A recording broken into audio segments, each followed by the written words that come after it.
guys, welcome to the Zoom edition of the Print Girl Mafia Happy Hour. I am Nikki Bowen with Cotton Street Apparel. I'm Deanna Smith with In the Zone Inc. in Bend, Oregon. This is exciting. Facebook group, ladies, we are up to over 440 members now. I think that's pretty exciting. Never knew there were that many of us, and I bet there's triple that amount out there. So keep inviting in people. And what else we got? Oh, Instagram is what? I haven't even looked. Almost 1,800 probably by now. Ladies and men following. So that's awesome. I love it. Don't forget our YouTube channel because that's where this is at.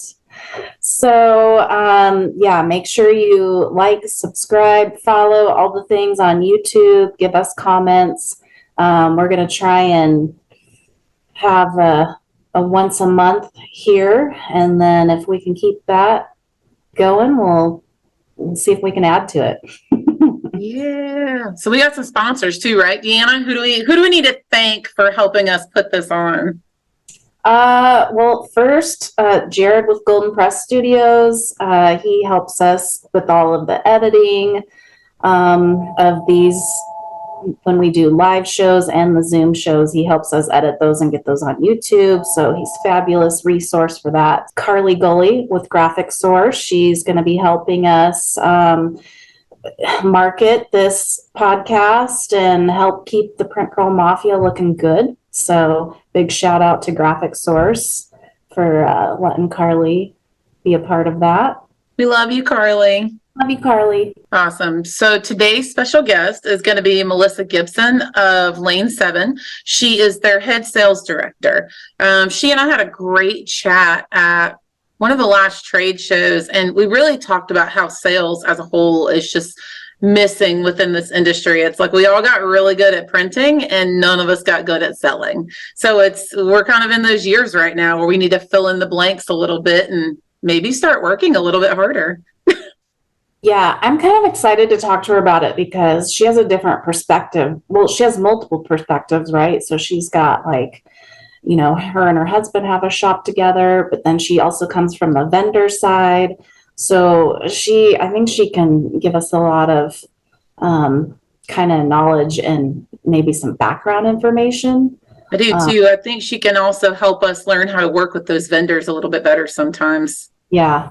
Awesome. All right. So let's bring Milissa in. Hey, welcome, Milissa.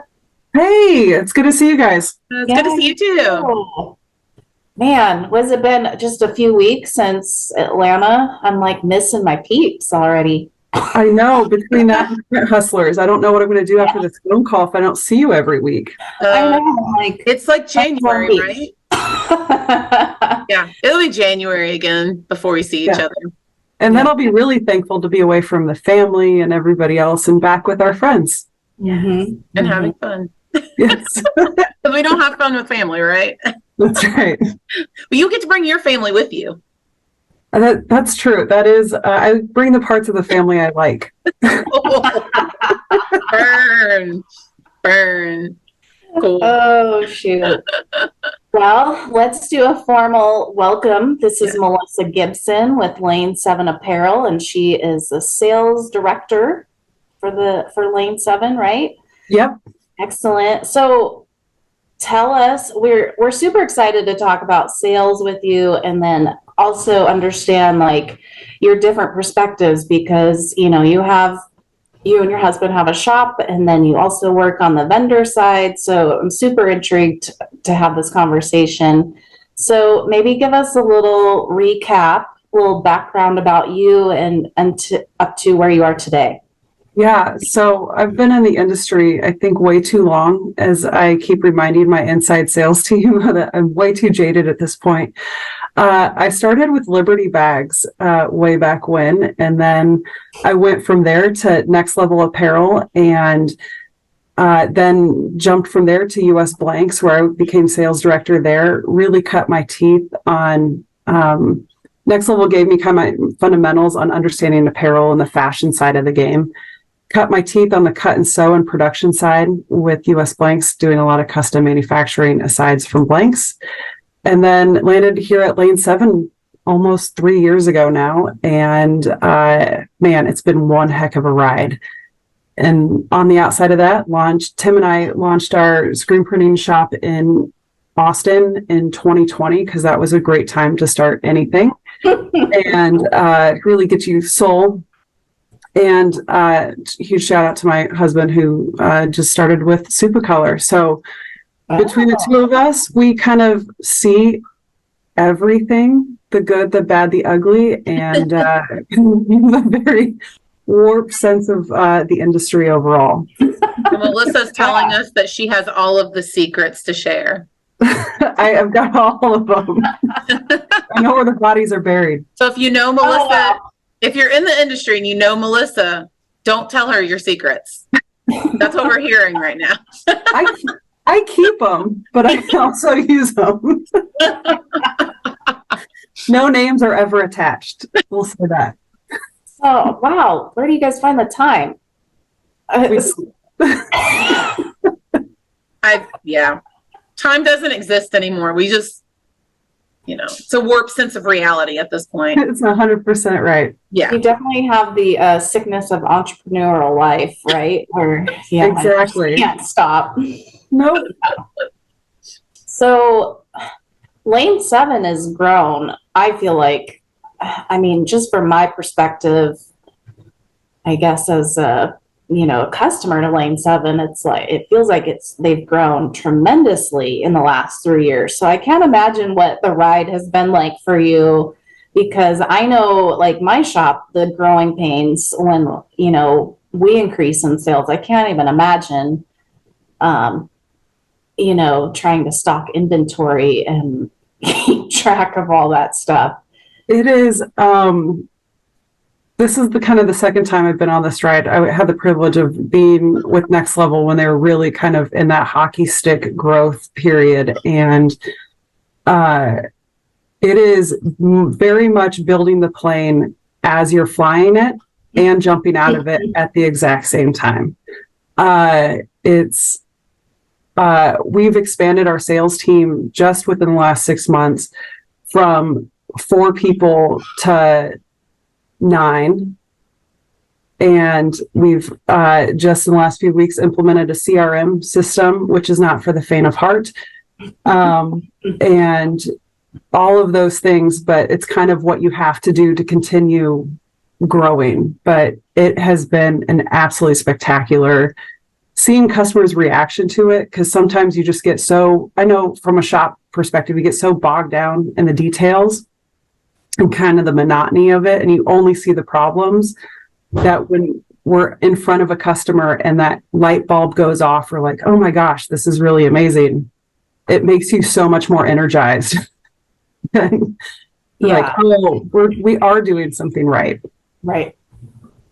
I think that's probably hard for a lot of people, because you just you're in the grind of it all the time. And especially with sales, it takes a lot of work before you start seeing returns sometimes. Yeah. Yeah, I feel like talking about sales, chatting with you, where are we at? We weren't at Printing United. We were in Texas, right?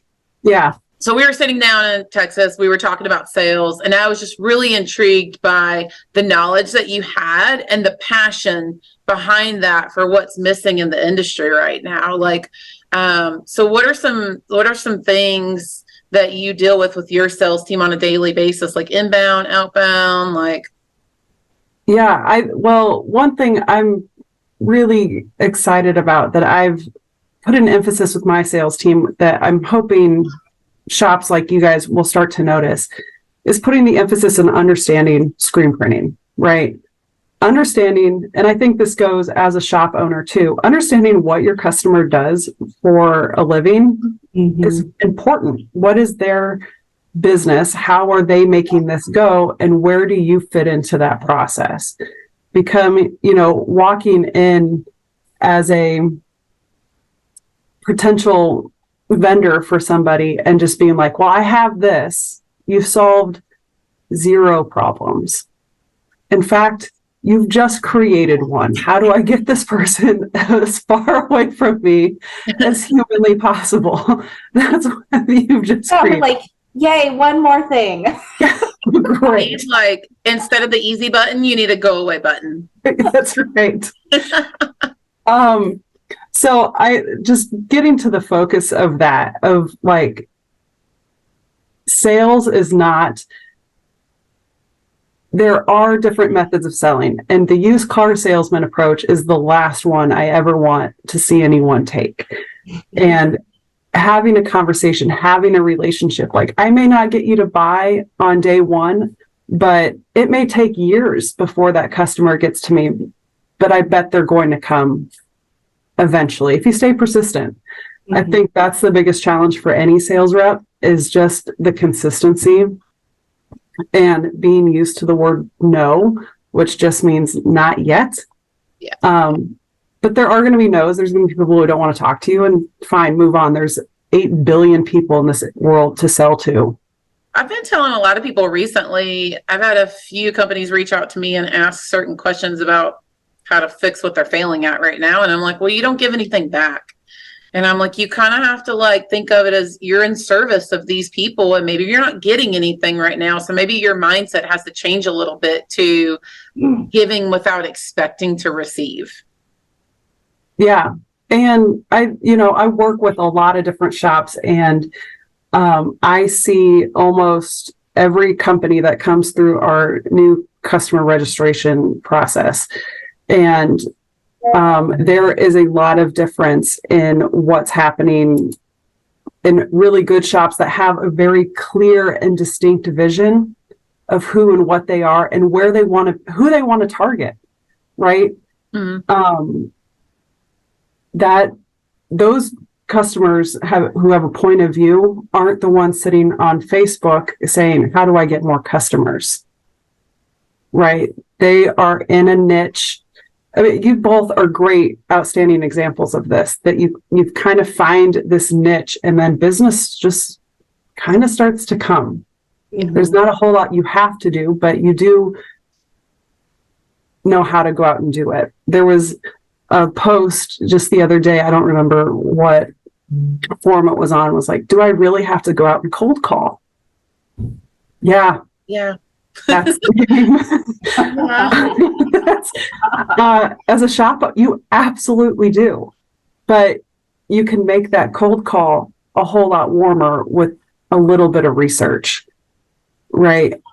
And one thing that is a job hazard at this point, from both perspectives of being a shop owner and being in this game on the supplier side, is anywhere we go, right? They've got their little merch area, right? I'm trying to figure out a few different things. What did they buy? How much is their markup? Who did the printing? And how much are they charging? Yep. Right? And with some reverse math, but think about it. If that customer, if that brewery or whatever is your target customer, they just gave you everything you needed to know. Yep. I also Right. like to ask, are you happy with your current printer? And if they say Yeah. yes, I'll leave my card with them anyways, and just say, okay, cool. If you ever end up in a bind and you need something, let me know. Or they'll say no, and then they'll tell you everything they hate, and you don't have to say anything. And unfortunately, this is the thing I hate the most, is most of the time they're not happy. Yeah. And I think it's partly because I think a lot of shops, it's very easy to get bogged down in the creativity and kind of running a manufacturing plant. That's essentially, if you look at kind of what screen printing is, Yeah. it's not and most screen printers are not natural salespeople. It's actually why they got into it. There's a lack of personal interaction that goes on. Bunch of misfits. Right. Like, we were never the cool kids in school. We built our own cool kid community. Yep, we did. So going out and selling is scary and awkward. But everyone's got a branded t-shirt on somewhere that has to come from somewhere. So why not your shop? Yeah. And I think putting the value add into that, almost taking one of the best service, I think we can all agree, in the industry is Sanmar, hands down. They take care of you, and The they bomb. make you feel like family, right? And taking kind of that model into kind of your service approach, which service is sales. How are you taking care of this customer? Taking that approach while remembering at the same time, you are not a charity, you are a business, and to price yourselves for business. Mm-hmm. All of those things are important, but yeah, that's a long tangent about not a whole lot. I couldn't agree more with, even the little stuff, like when someone comes into our shop and we know they're not the right fit because maybe it's too low of quantity or too specialized of a personal project or something. If we just give them a resource, that's not really in our lane, not what we do here, but call these people. I'm pretty sure they can help you. And they're so excited to just have that information. They're so thankful for that, that goes a long ways. I would be willing to bet a lot of times those people are going to come back again when they have like a project that fits what we do. So it's even the little stuff. And then, as far as the brewery part, it's like, an add-on to that sales tactic would be like, well, we work with ABC Brewery and we do these things for them. Maybe we can help you as well. So you're kind of like letting them know that you have this experience and knowledge of this sales category already, and that you could probably give them some tools to help them. So you're kind of showing your experience in a solution also. So I think that can be helpful too when you're approaching somebody like that. Absolutely. And the biggest thing is knowing who their competitors are and what their competitors are doing, right? Even if you're not working for the competitor, having, breweries, just a good example in general, because they usually have a lot of merch, but looking at what the local brewery is doing, then look at what, the next step up, like a Stone IPA. What are they doing that they're pushing out millions of units a year at a very high profit margin? And where's that gap in terms of style and kind of aesthetic? Or who brands will tell you very quickly, and companies will tell you who they want to be on their website. They're putting up a false pretense, right? Everyone can look really big online. Yes. Yeah. So they're telling you who they want to be, and feeding into that is exactly how you kind of initiate that initial conversation. Speaking of breweries, like I know, like looking at some of ours, like there's some that just, hit it out of the park, right? They obviously, you can tell they have like a paid full-time person working on this stuff. And then you have some of the other breweries who maybe don't have that resource, and their merch isn't selling. Why? Most of it is the display, how they're putting it together. And I'm just like, so I've often kind of thought about like, how can we help them? I've done that. Better, and how to approach that. And because we all know, like, we buy stuff that we don't really need sometimes just because it looked super cute. And Yes. the way they presented it to us. I've totally done that. I've taught, because I have a retail background, I've totally taught some of my customers how to do true trifolds. And I've taught them the simplest of things of, like, if you have a set of stuff hanging up right here, imagine the middle is a book spine. And if you were to take the outsides and fold them in, everything should match up.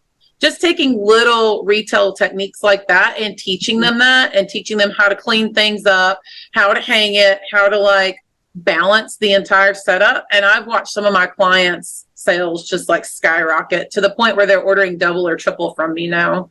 Yeah. All day long. If you can go in and help them merchandise, they will never deviate from you, because you just became a revenue stream. Right. And what an easy 2 hours of your life, maybe at most, right? And then watch the sales skyrocket from there until they have a bad design that they came up with, and then you're gonna have a conversation. And we're like, we told you so. You know, that's where we can step in and be the heroes and like say, hey, I know you don't have an art team, but I do. And these are some things we could do with your logo. I like to just create packets sometimes, like, especially if I've got downtime and I look at clients like that. It's nothing for me to sit down and just create some proofs and just kind of send them like a little PDF and say, hey, here's some ideas for you if you're looking for something fresh. Mm-hmm. Yep, absolutely. So, well, your booth looked really good at Atlanta. Like, I'm sure that's you put a lot of thought into how you're approaching people too. I would love to take any credit for any of our marketing campaigns or booths or looks. I'm honestly, like, in terms of, I will be very honest, merchandising is not something that's a strong suit of mine. For our business, I leave that to Tim. He's got that eye. But I can't take any credit for that. But yes, in terms of, we take a ton of thought in how the booth is laid out, how you want to walk someone through a conversation, and having kind of zones, if that makes sense. Yeah. The product assortment's a big deal. How the booth is accessed. There's a lot of different points. Like our booth for Impressions Long Beach is I think it's a 60 by 60. It's huge, and it sits right in the middle of an aisle, and how people will engage with the booth is a lot of time and thought goes into that. So what I'm hearing from you then is showroom decoration matters.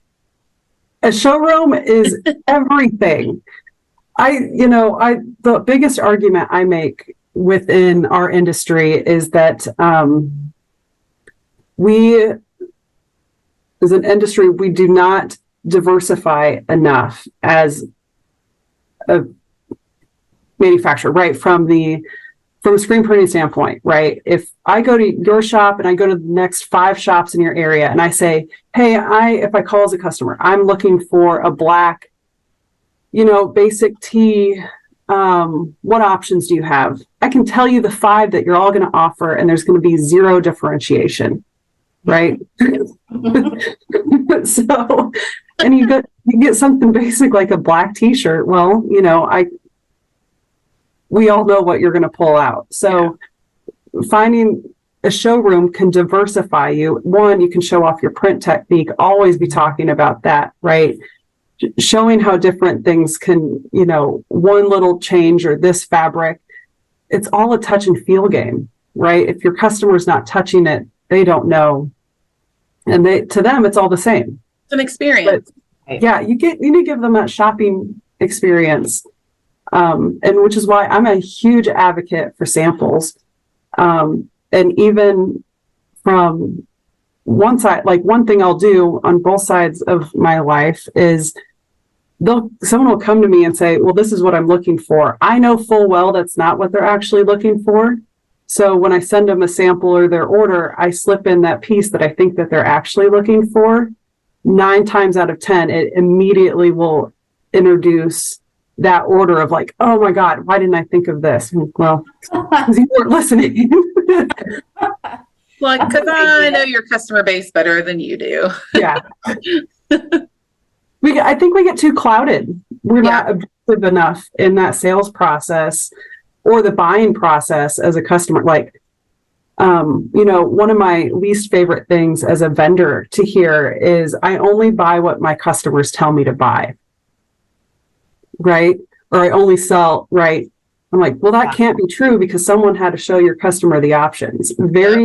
It doesn't happen very often that customers are coming in and demanding X, Y, and Z. Yeah, it's rare. And I see it in my own shop where, I have like my newest sales rep, she's super into glitter and holographic, whatever. Like she likes the bling and the shiny stuff. We never sold that stuff here. And then I hired her, which I didn't know about her until you know, and now we sell all kinds of this stuff. And I'm like, I didn't even know people wanted it. So it's just like, it's all about what what you're selling, what you're presenting to the people. It's huge.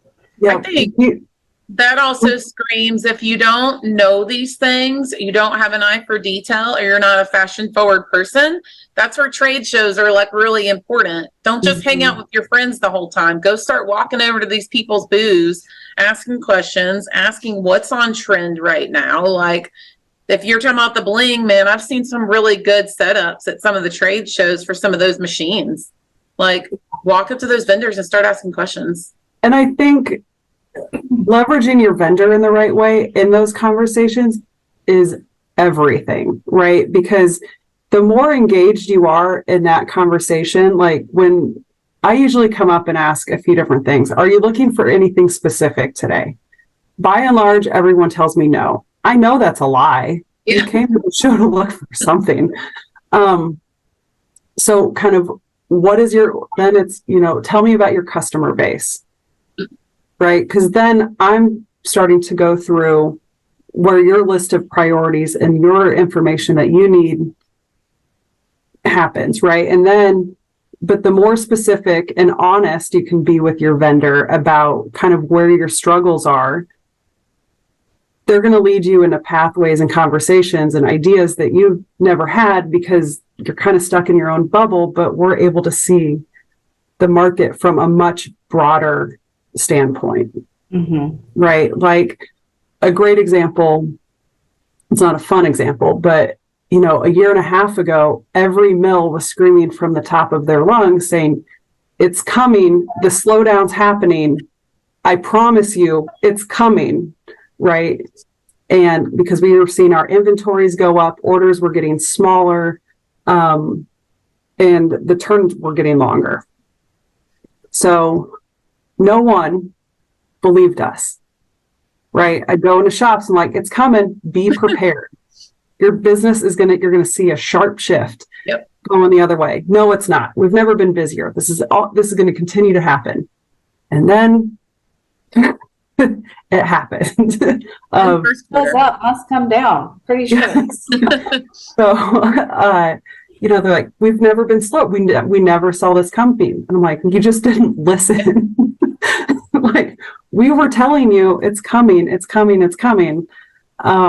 We have the data to prove it that our slowdown happened but everyone was still in reaction mode to the previous 2 years that we're finally in real time again. So it feels scary and different and awful and all of those things. But the more,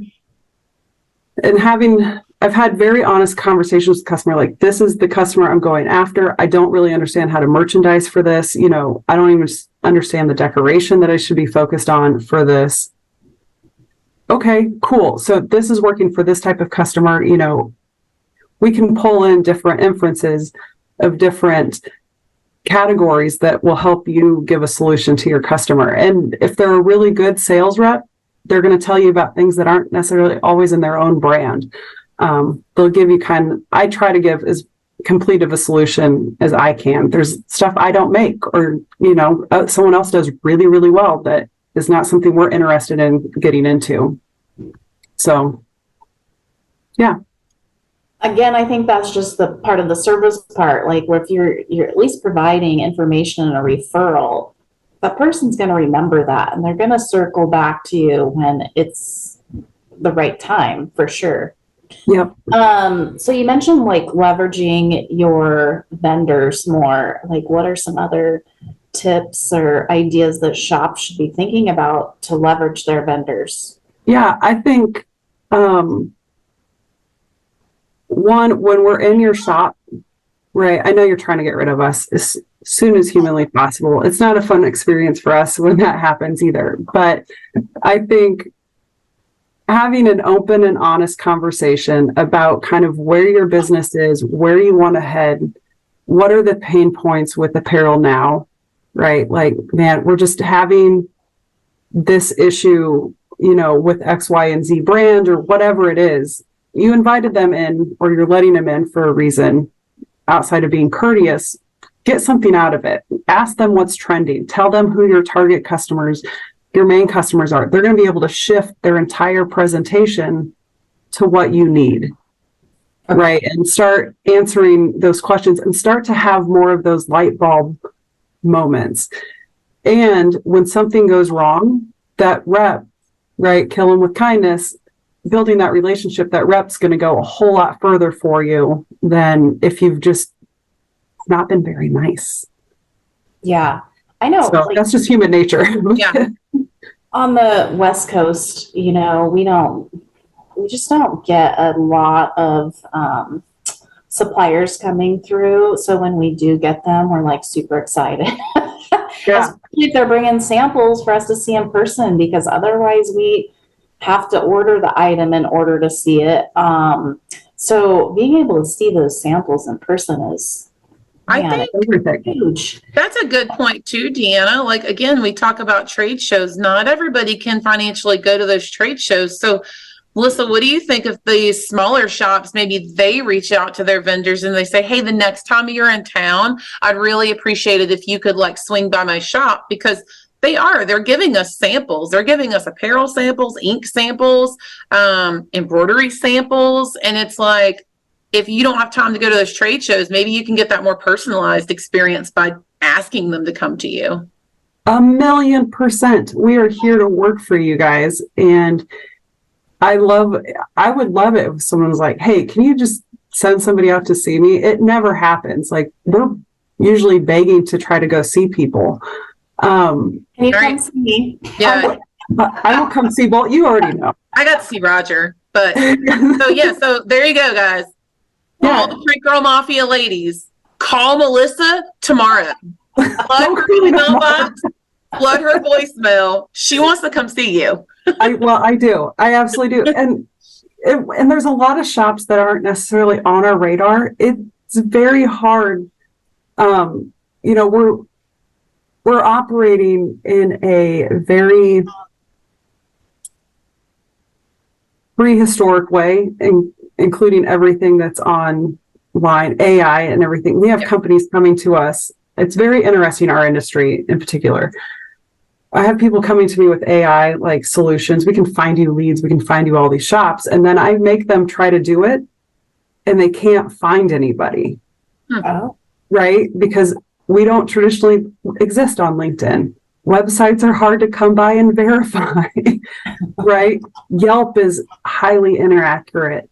Google's not accurate. So, you know, all of those, that's what we depend on outside of trade show leads. And then the other piece of it is when we do call you, don't hang up on us. We're usually trying to find out more of how we can be a better partner for you. You know what I like? I like it when the reps email me and just say, hey, I'm going to be in your area around this time. Can I stop by? And I usually always reply back, like, I'd love to have you by. Please give me a day's notice. That's all I ask for, is just to kind of let me know. That way I can make sure that I have that time to block out. Yeah. Absolutely. I actually kind of like the email more. Shh, don't tell my team that. Oh, well, I know. not everybody. Pick up the phone. Yeah.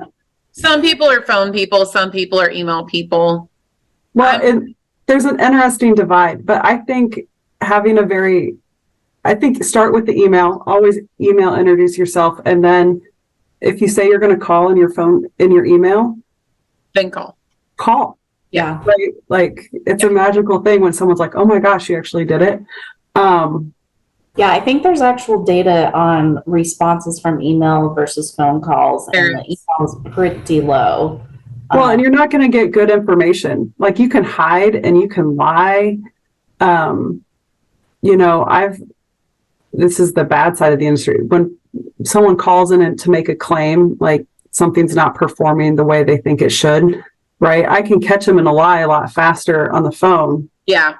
Than I can, you know, and I can also create a conversation. You're creating a dialogue, and you trust someone more when you've talked to them. Yeah.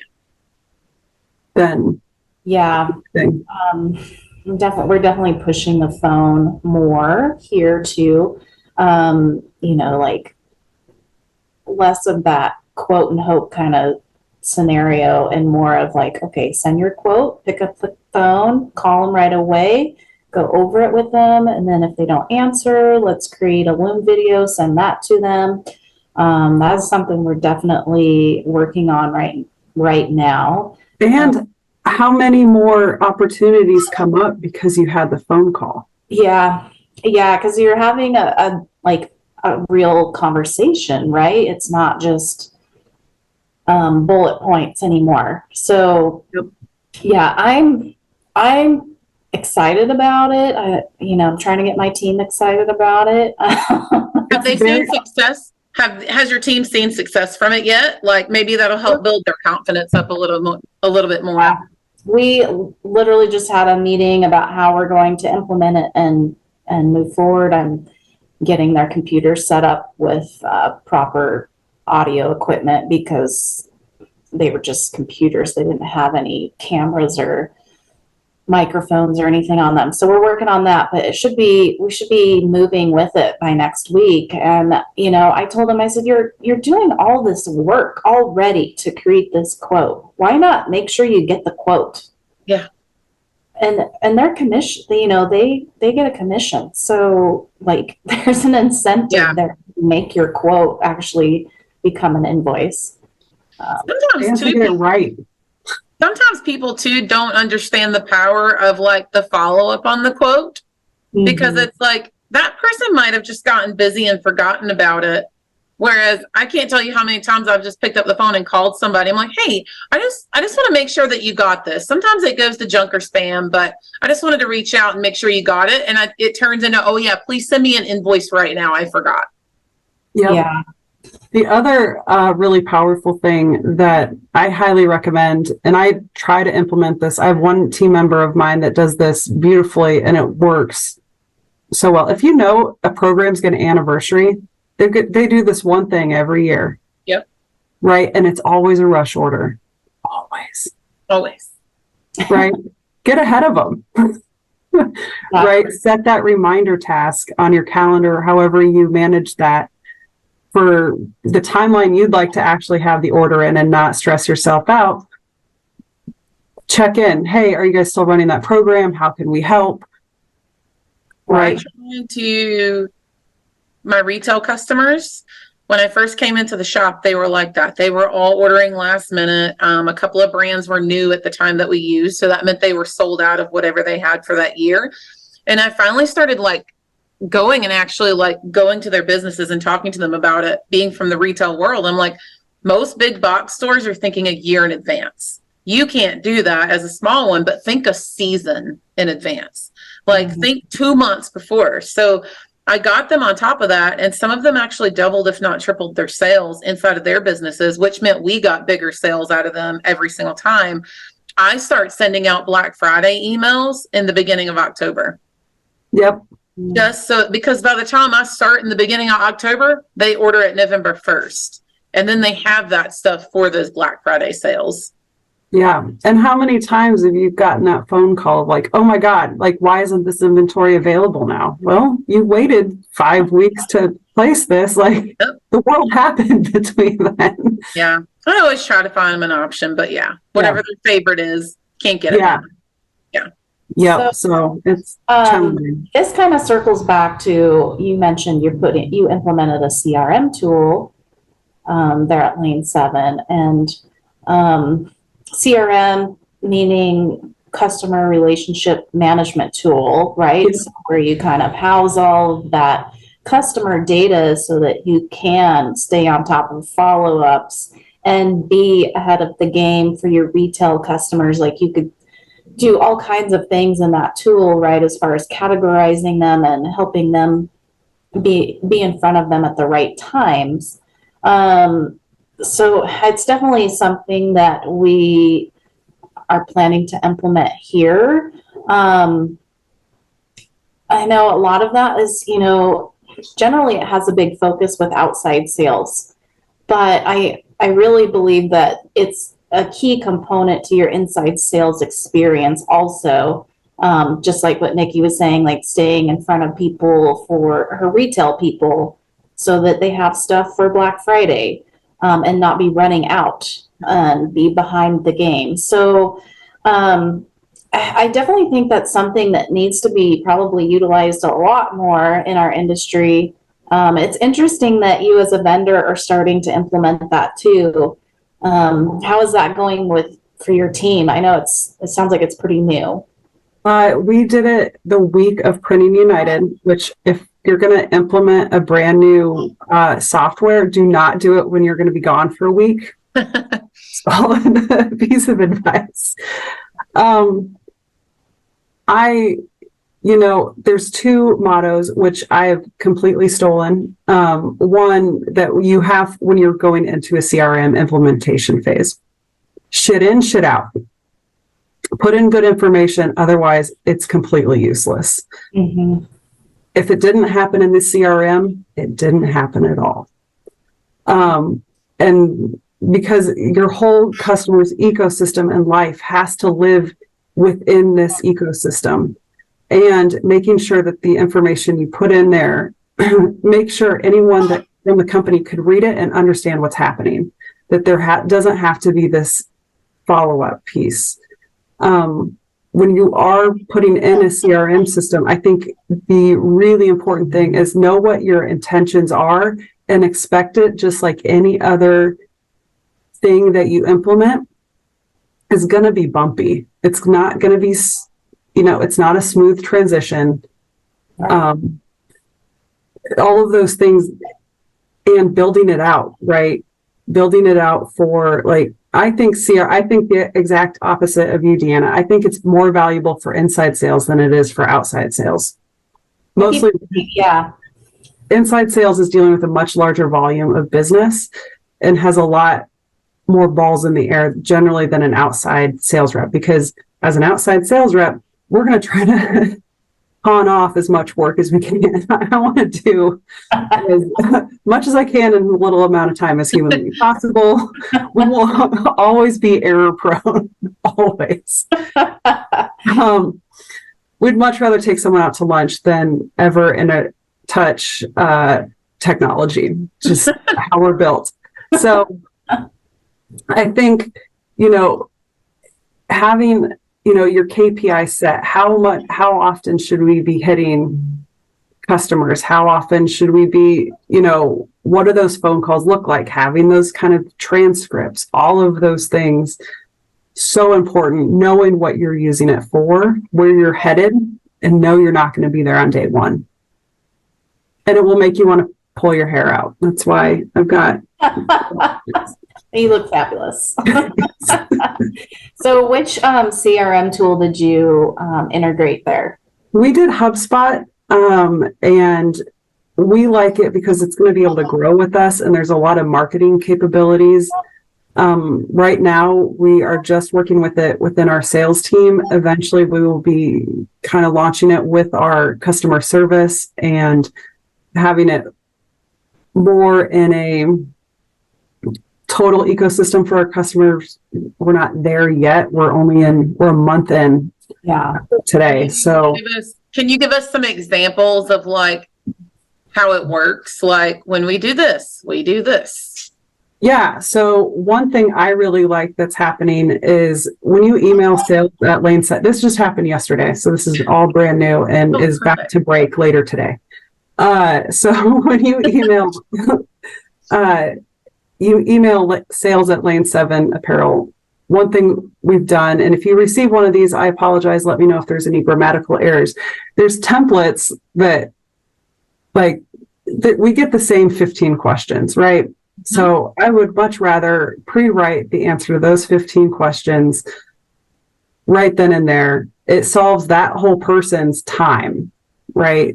Mm-hmm. And then from there, if there's something that needs to be followed up on, they can assign a task straight to a sales rep. And that sales rep, then it's off their plate. It's in the appropriate silo of rep, wherever it needs to live in that customer's experience, it goes right there. Then the other big change that we've made is as soon as a customer registers, they're put into the CRM. The rep then knows they're calling within 24 hours of that initial registration. So from a customer standpoint, right, how excited are you that maybe something went into junk mail, you're having an issue with an order, you're creating that account, you're interacting with us for a reason. That is then a top priority for us to deal with that customer, that experience right then and there, and give you the best experience right then. Nice. So just turning that customer response time. So if a shop wanted to take on HubSpot, what size shop do you think HubSpot would be good for? Like, I think if you've probably got, I've used HubSpot as a solo user before. So I think if you're doing any kind of sales activity, this being said, Tim and I, because we're naturally outside salespeople, are terrible at CRM, but being forced, we both work in HubSpot, so we're being forced into this. I think you can do it at one, and it's like $30 a month for one user. You can manage all of you can add your POs, you can add all of that. And I know that there's integrations out there. Some other shops are way better at this, that you can put it into Notions and have it, filter in with other platforms and kind of give you a more circular experience from an order management standpoint. But man, wouldn't it be nice to have somewhere that like shows the customer emails, you have your artwork over on the side of like when they've ordered it, all those attachments. When you're digging through emails, right? If you've ever had that experience where you're digging through emails, I swear to God, they said this, right? They called out this PMS color. They can't fight me on this. It takes all of that kind of out of it. So, and you can automate replies, take away some of that work, and it has AI integrations in with it. So I would argue almost any size of shop. Yeah. You can't, if that, $30-$40 a month is too much, and I understand why it could be in terms of your scale of business, you can build out your kind of your own CRM platform, but information on a Google Sheet, right? What are the pertinent pieces of information you need to know about a customer? One thing I really like to do from a shop standpoint, I like to know about my customer outside of their business. What's your favorite booze? What's your favorite food? What's your favorite color? What size are you? Right? A sample in their size and their favorite color. Tell me they're not going to come back. That's good ideas, because especially if you're trying to pitch something new to somebody, like if you know what their size is, you could make it in their size or get them the sample in their size so they can wear it. Yeah. Yeah, that's a great idea. Cause like, obviously, I'm teeny tiny. So when they send me a large, well, that's kind of a bummer. I never get to use it. Yeah. So I like that idea. And then the other things, like when it comes to Christmas time, right? And maybe you've got that really special customer that you're just like, this normal, cookie basket, whatever, isn't going to do. If you know something about them, you could end up, doing something amazing for them that just turns right back into more loyalty. That sounds really salesy, by the way, buying loyalty. But that's becoming more ingrained and enmeshed into their life. I try to treat my customers like friends. Yep. Sometimes it's hard to keep up with all of your friends, what their likes are, what their dislikes are, things like that. So no, I don't think that's salesy at all. I think that's a great way to organize the information about your friends. Yep. Yeah. And you know what? You go to your dentist office or whatever, they're doing the exact same thing. I even asked her one time, I'm like, how do you remember all this stuff about me? And she's like, oh, well, we have notes. Oh, of course you do. Because I was like, how does the doctor who sees me every 6 months remember that my kid goes to this college or whatever? And it's all part of your customer relationship. I know, like, our customers, when they come in and we ask them, oh, how's your kid doing, or how's this going, like that helps them feel like that family part, right? Which is huge, because then they're like, they're not going to go looking anywhere else. Yeah. And I think everyone's really afraid of AI and outsourcing jobs. And yeah, it's good. There's going to be a transition. Absolutely. But I think one thing it can't replace: human interaction. Right. It can. And a human relationship. You cannot replace that, which is why in person, on the phone, in person, will never be able to take away the power of that. No, because some people, they feel and see you by the emotions that they can hear from your voice whenever you're speaking to them. And some people need that. Like, some people have to have that to understand, even from like a job standpoint. Like, they need that so they can understand what's going on. Yep, absolutely. So takeaway so far is to email Milissa tomorrow and flood her inbox that you want to visit, and everyone should get HubSpot. HubSpot. Yeah, no, I believe in it. I think it's data. Data should be driving your business. I agree. From like the idea. Every standpoint. And it can tell you who to fire for customer wise. Yeah.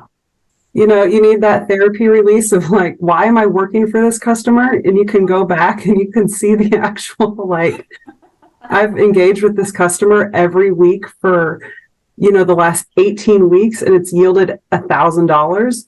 No, thanks. Yes, let it go.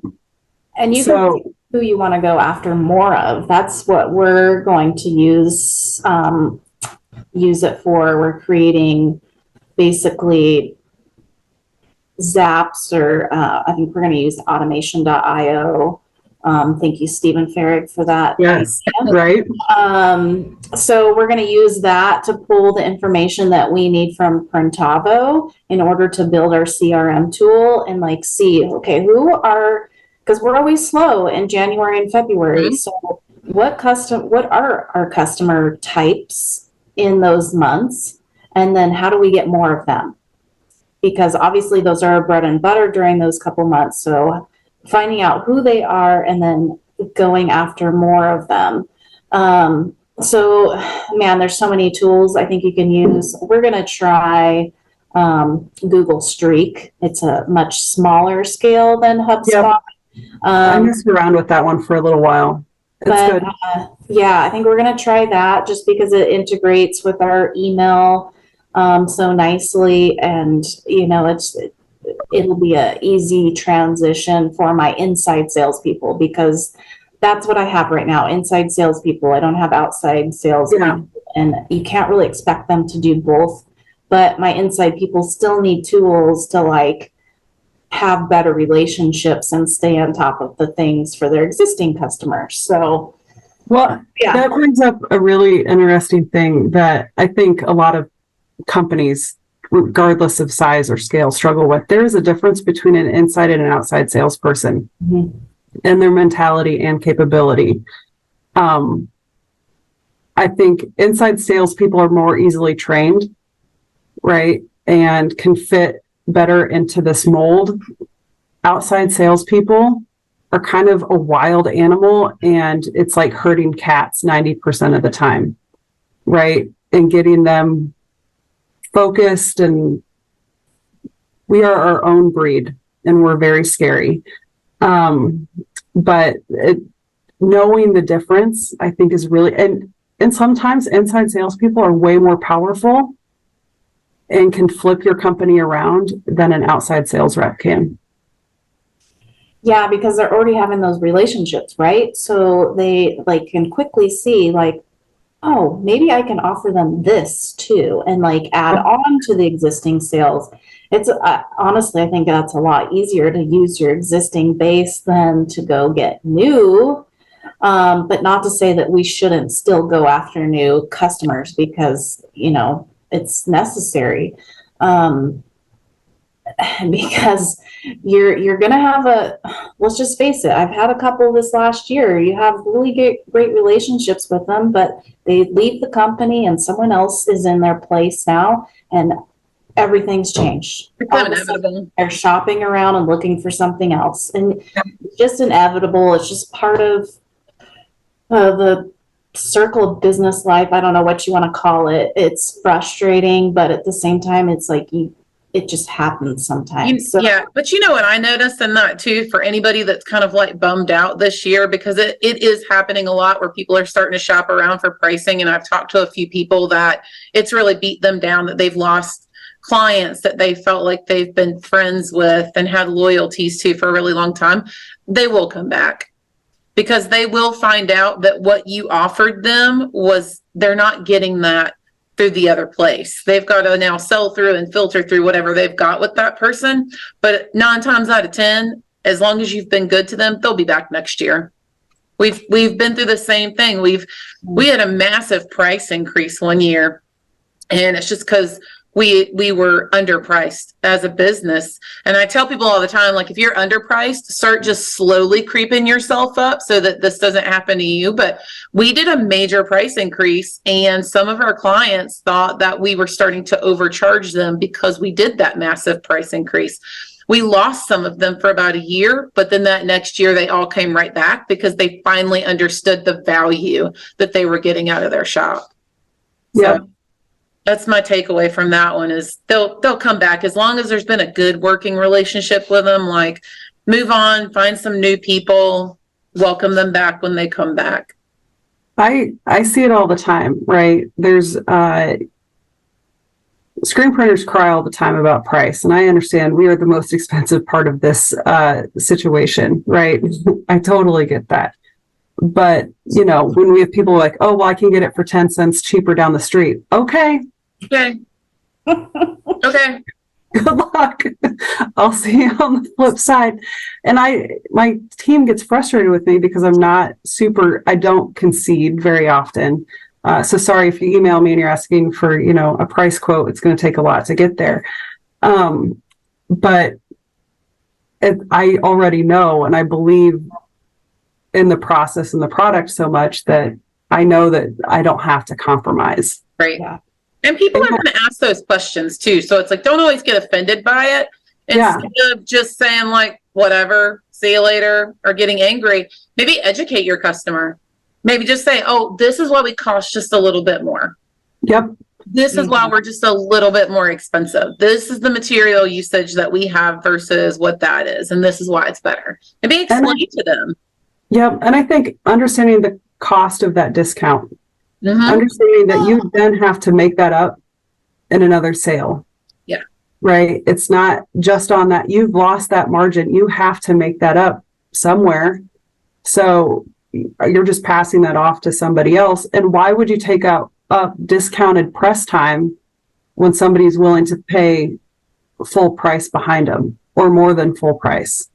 So I think looking at your business from that standpoint and not being so hung up on, like, it's very hard. Yep. I get it from both sides. 100% hard.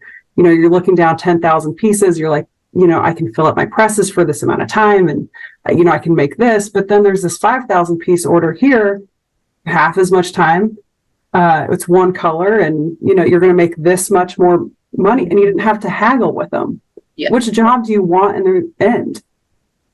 Yeah, exactly. Don't get hung up on the number of pieces. Pay attention to what your real numbers are, and the profit and the markup, and you know what your costs are. And yeah, We do about, your an numbers. example of that is we do about 30% contract out of my shop.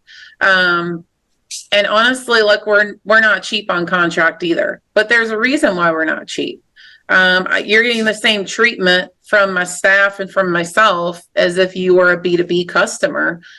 And the people that work with us on that have no problem with that because they know there's not going to be any problems whatsoever. And then I definitely have people that are like, oh, well, this shop up the street can do it for this price. And I'm like, well, then we're just not your print shop, and they are. That's okay. And when we're out of business in 2 years, you can come call me. I actually made that comment to a customer recently. I said, well, I'll be in business next year, so I'll see you then.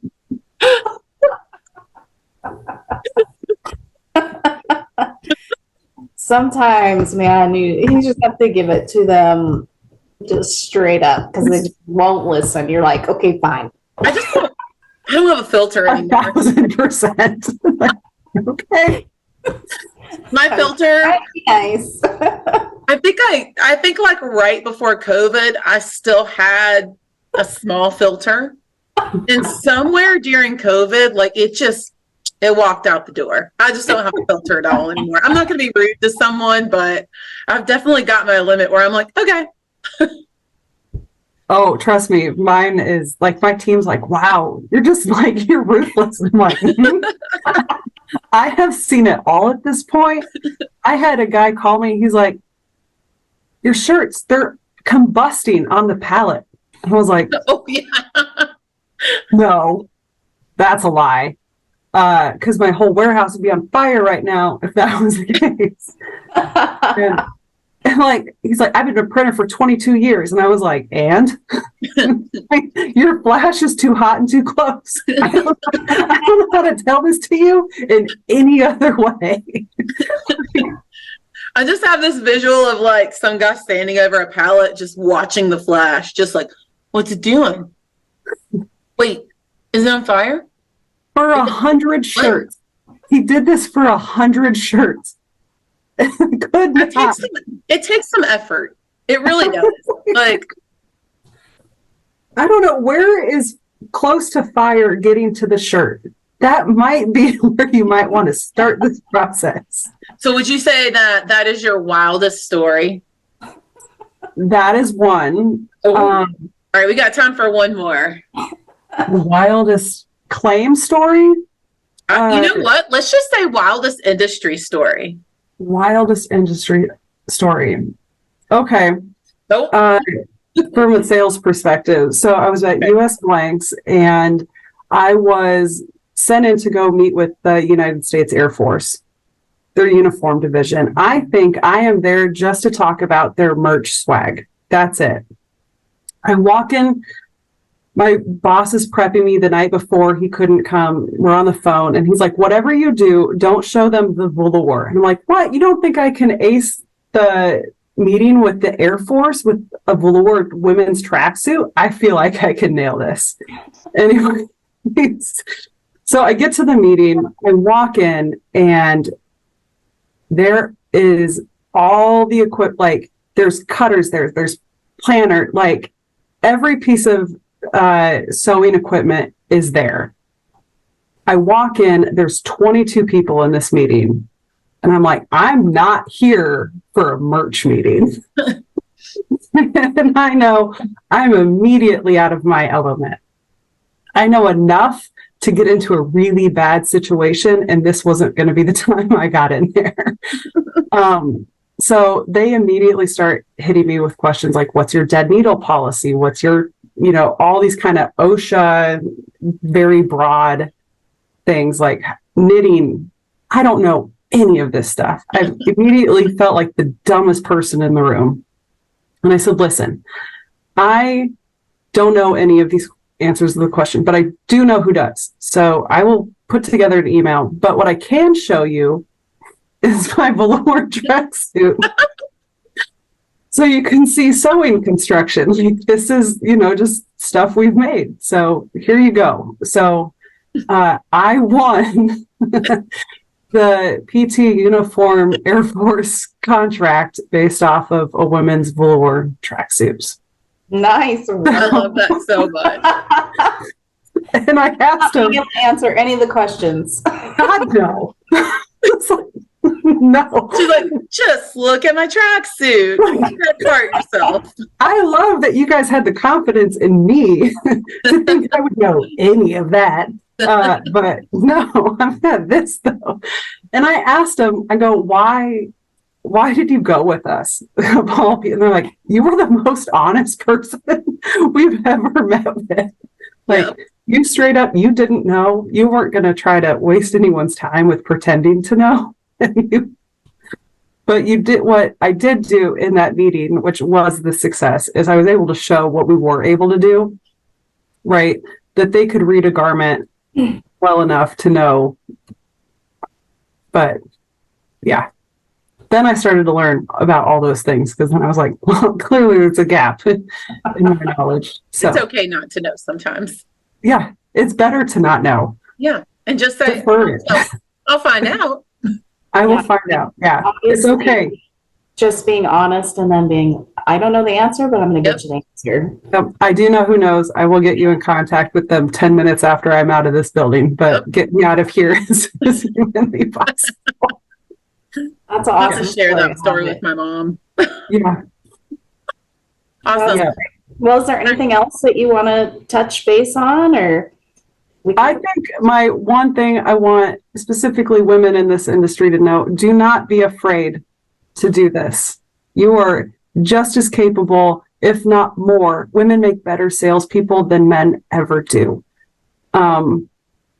Hands down, don't be afraid. If it's going to feel weird, it's going to feel funky. It's not natural. Just have a conversation with somebody. I promise you'll make a sale out of it.